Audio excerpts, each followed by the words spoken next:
ہمیں سپورٹ کرنے کے لیے ہمارے چینل کو ابھی سبسکرائب کر لیں اور بیل کے آئیکن پر کلک کر کے ہماری لیٹسٹ ویڈیو کی نوٹیفیکیشن بر وقت حاصل کریں۔ مفتی صاحب نے کہا کوئی عشق و شک کا تو چکر نہیں ہے نا؟ میں نے کہا اوف چن، یہ کیا ٹوٹا اندر، کہاں نشتر زنی ہوئی، سوچ سلب مفلوج۔ خدا کے سوا کوئی داتا نہیں ہے، کسی غیر سے میرا ناتا نہیں ہے۔ لیکن مفتی صاحب بھی اپنی جگہ بجا کے برسوں کا تجربہ ان کے سامنے تھا۔ جواب دینے میں 3 سیکنڈ لگے۔ پہلے سیکنڈ میں دماغ مفلوج، سنسناہٹ، دوسرے سیکنڈ میں دکھی، آنکھوں میں نمی، تیسرے سیکنڈ میں مفتی صاحب حق بجانب کہ ان کی دانائی مشاہدات عالم پر محیط۔ میں نے کہا اگر عشق کا چکر ہوتا تو وہی عشق والے کے پاس ہوتے۔ ہاں، مفتی صاحب نے کہا بالکل صحیح کہہ رہے ہیں آپ، ہم نے جس سے عشق کیا ہے اسی کے در پہ تو آئے ہیں، پھر دکھ کیسا؟ چوریاں آنکھوں کی اور سینوں کے راز جانتا ہے سب کو تو اے بے نیاز، تو رب ذوالجلال ہے پاک اے بے نیاز۔ میرے مالک تیرا وعدہ ہے کہ جو میری عزت کرے گا اس کی تکریم کراؤں گا، اپنے بندوں سے پروردگار یہ وعدہ وفا ہو جائے، آمین۔ عائشہ کو اپنے نیک بندوں میں سرخرو کرنا۔ اس کے بعد میں نے بے چین ہو کر پہلو بدلا۔ قصہ مختصر، اپنے اطمینان کے بعد مفتی صاحب نے ہمیں بنات میں جانے کا عندیہ دے دیا۔ ناظم صاحب کی رہبری میں ہم بنات کے مدرسے میں آ گئے، الحمدللہ۔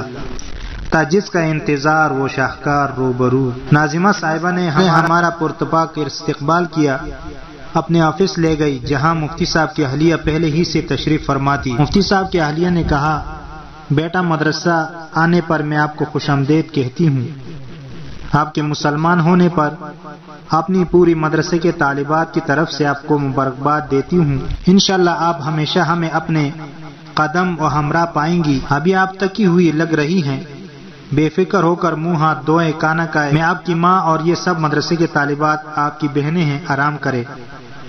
میں نے کہا الحمدللہ رب غفور، جتنا تیرا شکر ادا کروں کم ہے، تو نے ہمیں اپنے ایسے در پر لا کر محفوظ کیا، ہمارا اتنا اکرام کے سارے کلفتیں دور ہو گئی۔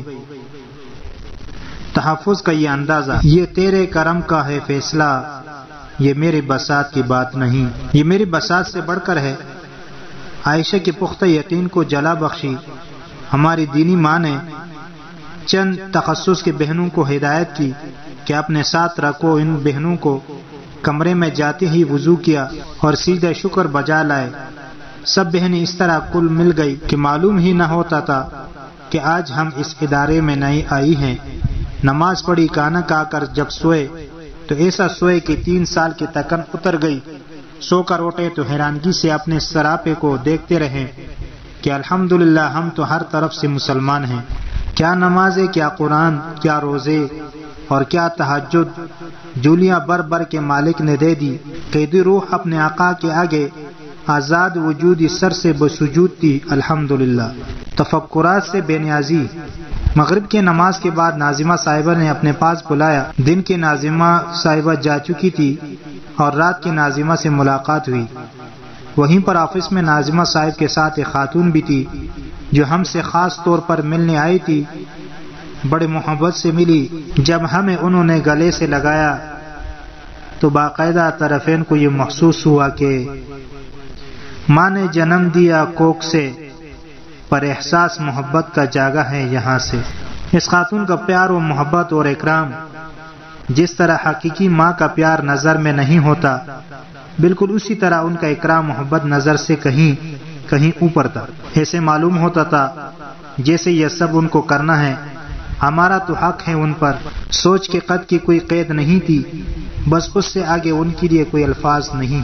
ہمارا اور ان کا معاملہ کوئی الگ نہیں تھا، ہم تو بے سر و سامان تھے۔